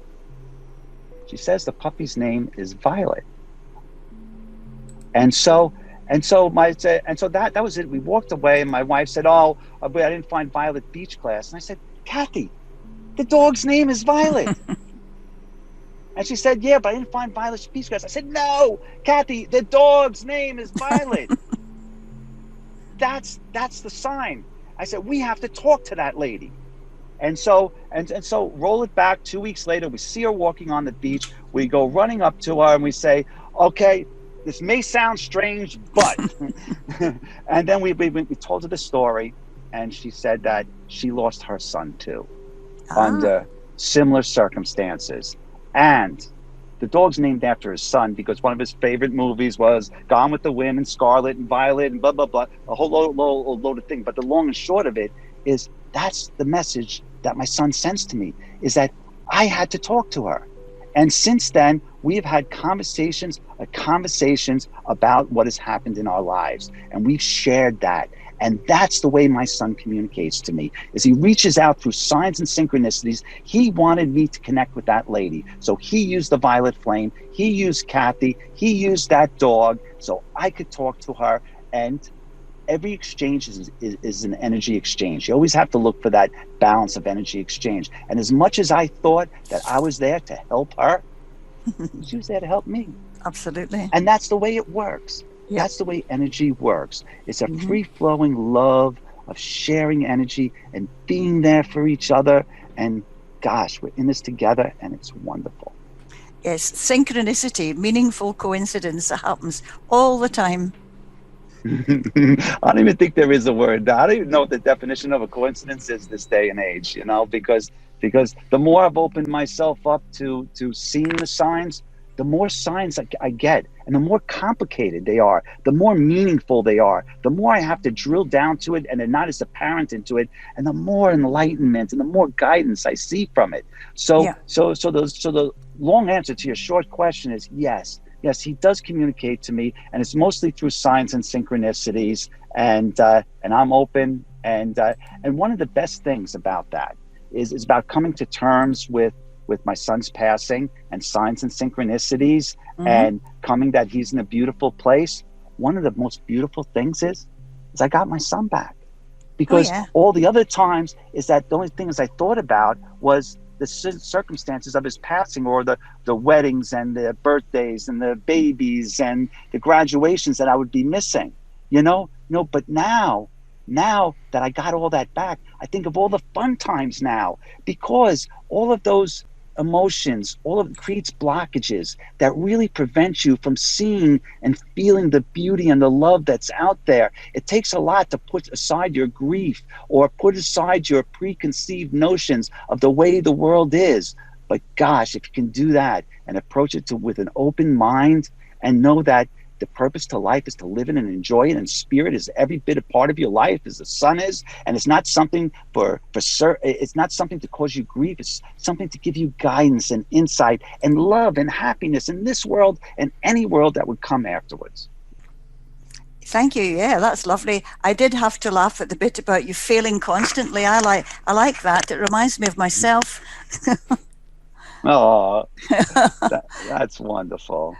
And I liked the bit about the eating rice. I thought that was quite funny too. Well, because it is, because so many, like, I meet spiritualists now, and before this experience, I was 0 on the spirituality scale. I was a pleasure maximizing, hot wing, beer eating, Harley driving, rock and roller.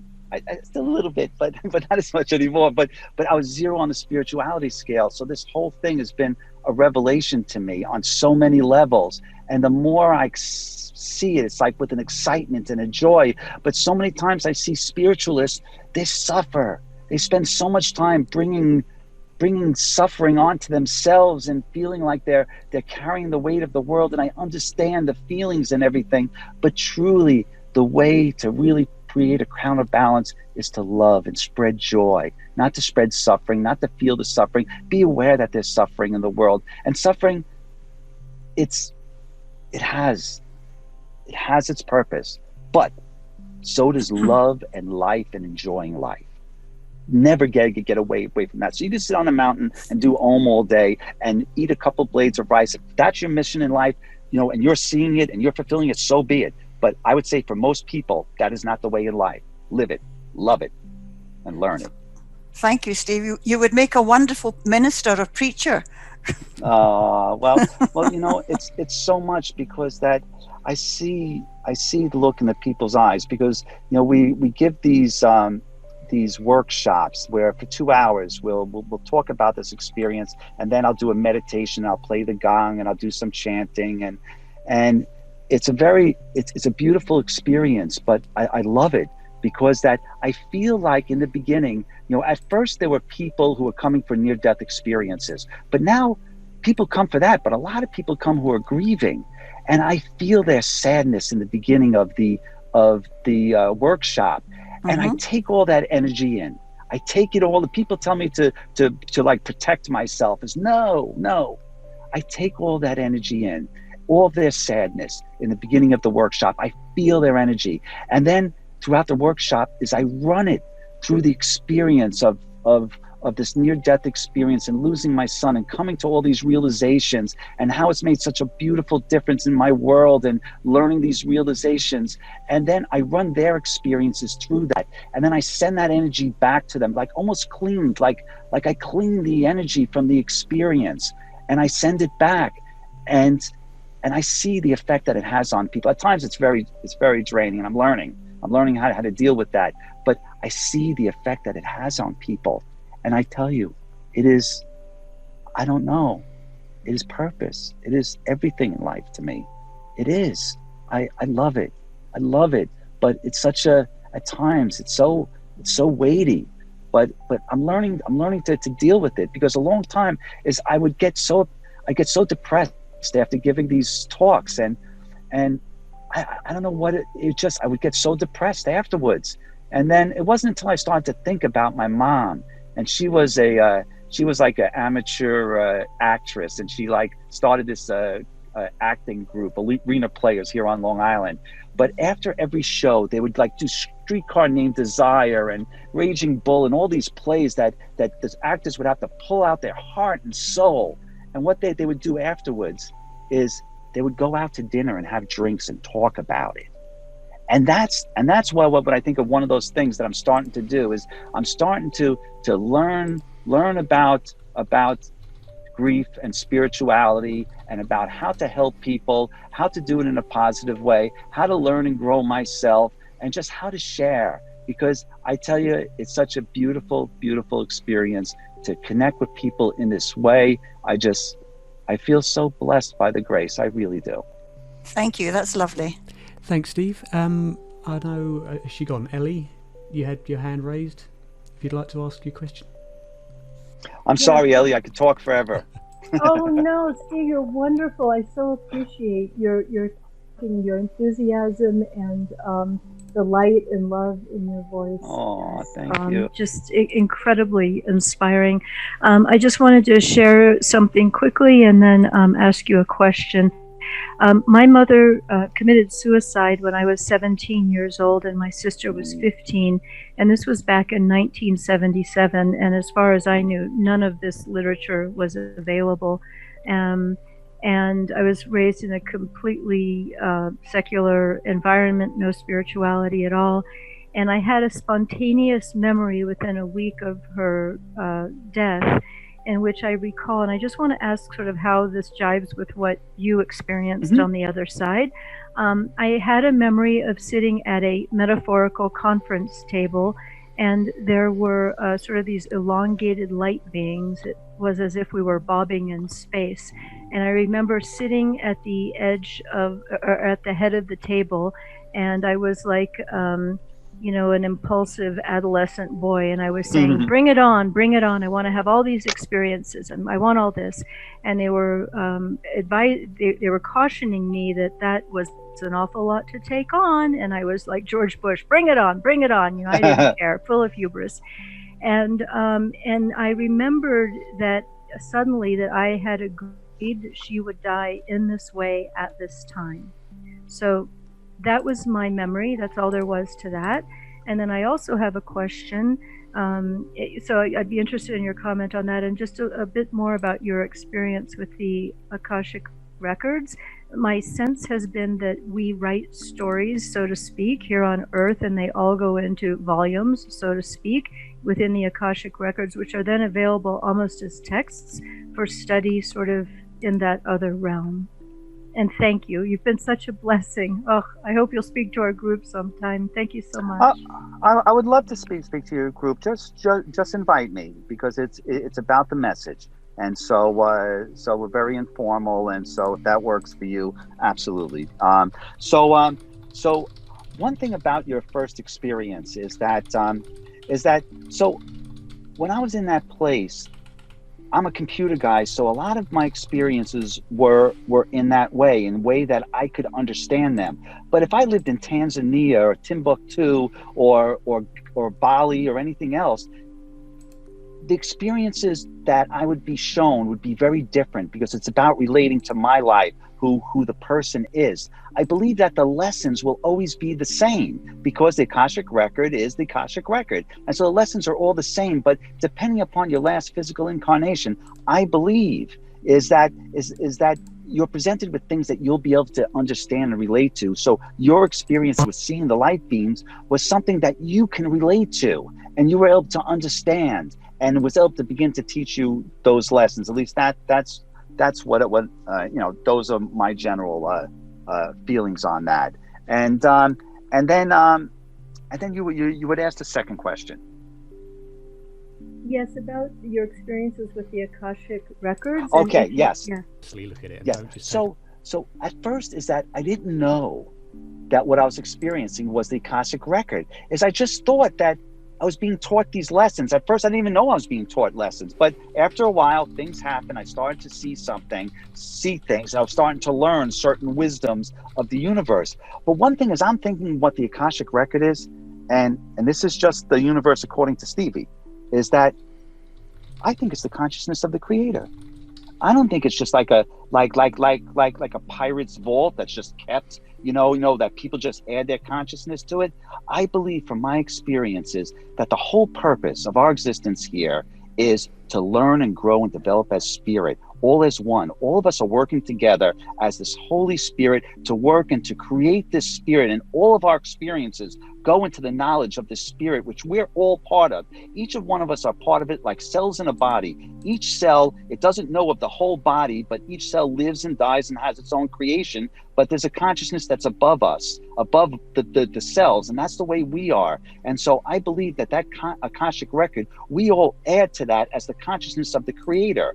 And I believe from my experience is that the Creator and the creation are one. We are all part, the universe, the Creator, the Holy Spirit. We're all part of the one creation, and we're here to develop spirit and to rise up and to be at one with the consciousness of the Creator. And so that's what I believe that life path is. And I believe that's what the Akashic record is. I believe it's the actual consciousness of the Creator, which we're all adding to. And that's what the purpose of this experience is for. And that's just the universe according to Steve. That's beautiful. Thank you so much. I've never heard it expressed that way, and intuitively that feels so right on. So thank you. Bless you. Thank you so much. Satnam, thank you so much. I enjoyed talking to you. Thanks, Steve, and thanks, Ellie. So if we have any other further questions for Steve, or indeed any of the other speakers, who I believe it's only Jan remaining now, then please feel free to chime in. Otherwise, we do still have 8 minutes left on the clock, and we can, of course, finish early unless you have any other questions. Sorry, just to interrupt who's ever going to speak. I think it was Steve. I do have a question from Katie. Hi, Steve. Hi, Steve. Hi, Katie. How are you? Hi. I'm doing great. Thank you. Great. I heard your longer experience on Darren's podcast where you described like having to teach souls or teach young beings. That reminds me a lot of some of these pre-birth memories where people are kind of being told they have to come to Earth, and they're like trying to understand what lessons they're going to come here for. Have you looked at or heard of experiences like those, and who do you think those spirits or entities were that you were trying to teach? Okay, so what Jan is speaking to is that after I've shared with the Akashic record and that I've had my life experiences, I was put in charge of these kids, and I had to teach them certain things, and the kids wouldn't listen to me, and then this one went on for a long time. I finally went before my higher self, and it was what was going on was that these were actually spirits who were yet to have a human incarnation. And that I was there to prepare them for their human incarnation, to act as a spirit guide for them. And this is a test I failed at, because that after I was taught all this wisdom of the universe, after I reviewed my life and learned all of these important things, now I was before these kids, and I only saw them as dopey kids. I didn't see them as spirits. And so I was relating to them as dopey kids, and I tried to bribe them, I tried to coerce them, I tried to do all the crazy things you do in Earth to try to get people to do what you want and bend to your will, and nothing worked.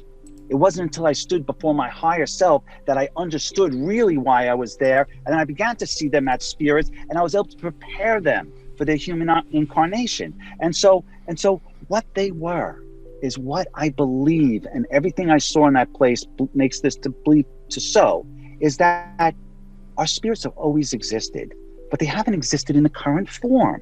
Is that our spirits, just as the Akashic record grows, just as everything grows, our spirit grows and develops through multiple incarnations. So everything has a spirit. Rocks have a spirit. Everything is all connected as part of the universe. So in growing that, in all being part of that one experience, is that I'm sorry, I'm losing my train of thought. I just get so wrapped up into it. But I'm just trying to say is that in general is that the purpose. Once I was able to see the kids as spirit, I was able to teach them, I was able to get them to grow, and I was able to prepare them for the human incarnation. And then I believe that if I passed that test, I would be a spirit guide. I would go on to additional spiritual and not have transformed back to earth. But now, when I see kids, I'm very in tune to them now. I don't see them as kids. I see them as young spirits that are developing, but I don't see them almost like people almost see kids as like less of something. But they aren't. They're just as equal as you in every way in a spiritual sense. And you have to connect with them on a spiritual level, not just as you're the authority and they are the kids. And so that was the lesson. So a very long answer to your short question is in that place, the kids were spirits who have yet to have an incarnation, who have had many incarnations, but have just not had a human incarnation. They've developed as spirits, and now is their opportunity to have a human incarnation. And as part of my test, I was set to prepare them. I failed at that test, but once I was before my higher self and I was given certain insight, I was able to prepare the kids and then finally return back to Earth. So I hope that answers your question. Oh, no, it does. It does. Thanks, Steve. It's very fascinating. So you did answer the other piece about if you had successfully taught them, you wouldn't have come back to be Steve. Yeah, I don't think so. But I don't know if it would be a permanent thing. Like I would be forever in spirit. I don't know because it all has to do with these 5 blue ethers. And this is something that I've been studying a while. And I didn't know about this prior, but it helped me put things together. And they talk about the way that the spirit returns back to spirit and evolves over time. And they call it the 5 blue ethers. And the first blue ether is where you sync with the Akashic record and you have your life review. Then the second blue ether is where you're tested on those 2 things. The third blue ether is where it's determined whether or not you're going to stay in spirit and be a spirit guide, or you return back to Earth for more learning. And then the fourth blue ether is when you become understanding with the Creator. And then finally, the fifth blue ether is when you become at one with the same consciousness with the Creator. And so it's all has to do with the evolution of the spirit over time. And that's just a little bit more on that. Yeah, thanks, Steve. Thanks. Oh, it's my pleasure, Jan. It really is. I enjoy talking to you. Thanks, Stephen. Just quick question from me. Would you mind if I share your email address with Katie? Because I'm sure she'd love to invite you on to talk to her. Yeah, please. My email is Steve, STEVE, at betweenhereandthere.org. So it's Steve at betweenhereandthere.org. And and just email me or between here and there, just contact us. We'd love to talk to you. And my co-author Kathy, she usually comes on with me, but her dad is transitioning right now too. So if she can make it down, that'll be good. If not, I would just enjoy talking to your audience together. So thank you very much. Okay, yes. I'm excited to have you on, Steve. I'm out in Denver, and we have a Denver NDE group, so a lot of people are already asking to have you on. Yeah. Oh, that's wonderful. Yeah. It'd be such a pleasure, and I love Denver. What a beautiful place. Yeah. It's so up to the sky. Yeah, it's beautiful. I love big sky. Your accent makes me feel like home because I'm from New Jersey, so I just love to hear. Oh, right. That's great. Oh, wow.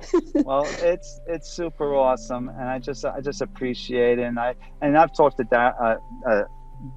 Darren before, and and I just enjoy, especially speaking with people in the UK, and it's just awesome. I learned so much, and by sharing on these talks, and just also it helps me to think about my experience and to put it in the proper context. And so I thank you for expressing your appreciation, but for being on. But it really is such a treat for me. It really is, because it's about love and life and sharing it. And right now, as I'm sharing love with you, and I'm feeling love from everybody, especially Darren. I'm feeling from you too. So I'm feeling the love, and it's a great thing. And I think we grow and learn better when we're together. So that's why these groups are so important. What Darren's doing and everyone in the NDE community is doing. I think so. And the more that I drill down into love, like I start to think of love as really like the ultimate form of intelligence. Like the warm and fuzzies are just the surface of it. The warm and fuzzies are a big part of it, but it just gets more intense as time goes on, and you start to see the true intelligence, the guidance, and everything that's involved in love. And so if I was to say one parting word, is that spread the love, but it may be a cliche, but love just isn't a feeling. It's an intelligence. It's a way of acting. It's a way of being. It's a way of sharing and learning and loving and being. Love is, all you need is love. Absolutely. But it's more than just a feeling. It's everything. Okay, perfect. And as Don has rightly said in the chat, it's now 10 p.m. here, which marks the end of the get together. So I can go on forever. And we'd love you to. So much. But thanks, Steve. All right, and we're gonna have a couple of cups of coffee and some tea next time I'm in the UK together, right? Absolutely. As long as all this COVID stuff's finished. All right. Just remember, awesome. In the higher dimensions, time doesn't matter. True. And that's very true. It's only experiences, because that's the only way you measure time. Time is through the things you learn. That's beautiful. Thank you.